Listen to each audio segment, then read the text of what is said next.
ভিক্ষুক রাস্তা দিয়া যায় আর জমিদারের পুত্রবধূও যায়। একজন সামনের থেকে আসতেছে, একজন সামনের দিকে যাইতেছে।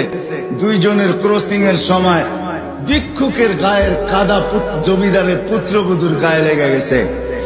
সে দুনিয়া আন্ধার করে ফেলছে, স্বামীকে ডাইকা নিয়ে আসছে, বলছে ভিক্ষুক আমার কাপড় নষ্ট করে দিছে। সে শুধু ভিক্ষুক ছিল না, বৃদ্ধ ছিল। বৃদ্ধ ছিল না শুধু, জীর্ণ ছিল, শীর্ণ ছিল। শরীরে কাপড় ছিল না, ফাটা চিরা কাপড় ছিল। পায়ে জুতা ছিল না, পেটে ভাত ছিল না।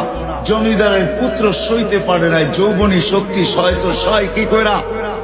তার স্ত্রীর গায়ে ভিক্ষুকের কাদা, বস সমগ্র শক্তিকে হাতে জমা করা, একত্র করা বৃদ্ধের গালে বসায়।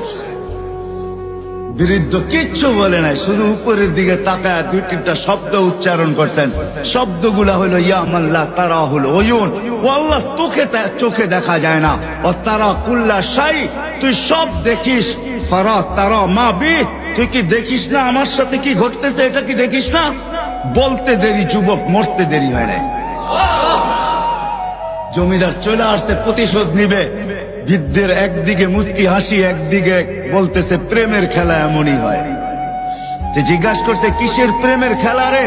বলছে ওর প্রেমিকার গায়ে আমার কাদা লাগছে, পায়ের কাদা লাগছে, ও সইতে পারে নাই। যৌবনী শক্তি দিয়ে আমার বৃদ্ধ গালে বসায় দিছে। আমাকেও একজন ভালোবাসে, সেও সইতে পারে না, সেও সইতে পারে না। ও তো থাপ্পড় দিয়া খেলতো, সে জান নিয়ে নিছে, জান।